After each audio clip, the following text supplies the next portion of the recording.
Coach, what'd you make of that game? We had a slower start to the game, but we had a great goaltending effort to start with, and then we got our game after that. So, I give our group a lot of credit. They are a resilient team, no matter what a situation is. So I'm proud of them. Yeah. Was the Uyghur goal one of the pivoting points in the game? We were getting outplayed badly at that point. So I think it allowed us to catch our breath for sure.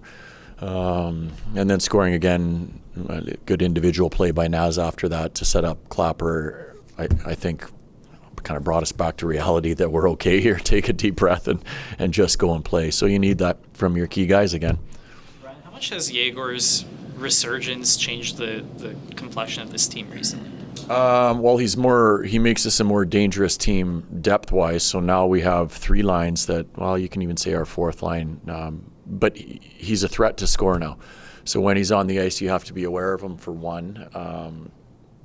I feel when he's playing the way he is now that anytime the puck's on his stick, he's got the ability to score.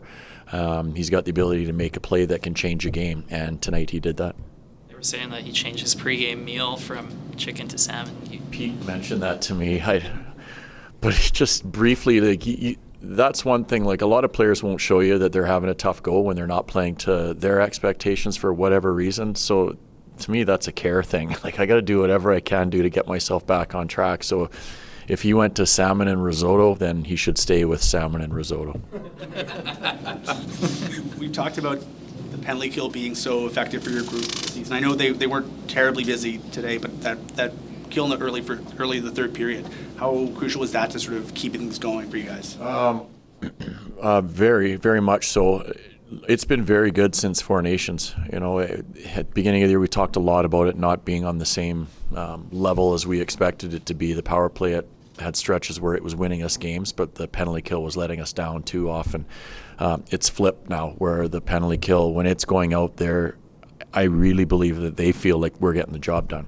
And I think that's the mentality that you want your team to have in all situations, but our penalty kill does have that right now. Has anything changed, I guess, with your penalty kills since Four Nations to make it sort of flip the switch, I guess? As I mentioned before, I think Trent's done a good job with it. He's just kind of compressed them, and he's done a really good job of not allowing as much through our seams or our coverage than what we were giving up before. So the shot locations where they're coming from are a little bit more predictable for our goalies now. It's a hard-working shift that gets you the insurance goal for Coronado. Just what can you say about your captain and the line and the play they've had recently? Yeah, well, for Michael, if I can speak on him first, this is maybe the best I've seen him play this year. The last 3-ish, maybe 4 games, he's been really good for us. Like, he's driven right now. And even that play below the goal line, he moves his feet to get away from somebody. And I don't know, we always feel, we talk about Michael and Blake, that when you put someone with them, that person gets going a lot. When Michael and Blake are at their best, they're easy players to play with. And right now, Matty scored a bunch lately, and he's around it again a lot. So I think a lot of that credit goes to the way Michael is playing and his partner on the other side, Blake. Did you have a good sort of beat on the puck when it bounced off the stanchion there in the third or whatever and kicked out to Toffoli? And maybe if you did, what's sort of going through your mind? Yeah, I saw it, and it was, are you kidding me? And then it was, are you kidding me? It's Toff, because Toff scores those. Like, he doesn't miss those. So Wolfie made a huge save. I don't know how he figured out it was not coming the right way, but to get across like he did was a really big save at that time. You guys have been playing these must-win games for so long. Vegas has been a challenge for this group this season. Do you want the preparations exactly the same? What do you have to do to beat them? Oh yeah, we'll do things the same way. I mean, coaches will look at game plans to see if we can do anything different. But the last time we played them in here, we were better than what we were when we played in Vegas, and we have to use our building to our advantage, and we have to make sure the building has energy based on the way we play, and we have energy based on the way the building is.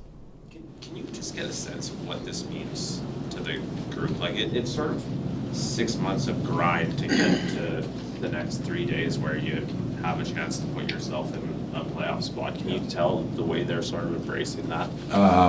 Yep. And again, I go Four Nations. I think we might have one of the better records in the league since Four Nations. I don't know. I mentioned Michael being driven. I feel like our team is right now.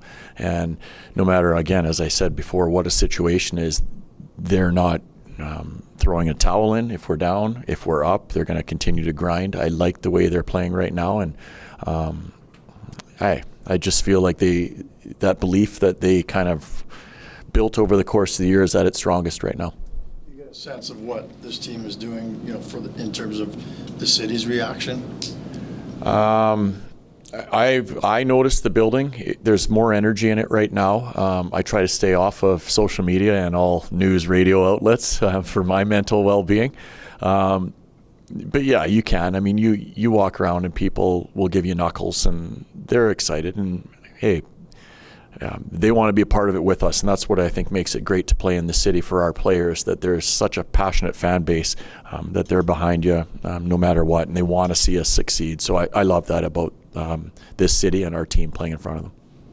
Joel Hanley doesn't get an assist on that goal by Uyghur, but keeping that play alive, but also on the defensive end too. I know a lot has been made about him, but Killen plays defensively for you guys too. Can you talk about that pairing? Well, one noticeable stat is they're a significant in the plus column. I'm not a huge plus-minus guy at times, but they are way up there, and they always play against the best players. So part of that's Mackenzie, but I think a big part of that is Joel and what he's brought to that pairing. I honestly don't remember a game afterwards where I've made notes and said, Joel wasn't there. Like, there hasn't been one. He's been steady as anybody has been for us, and he's elevated his play without a doubt.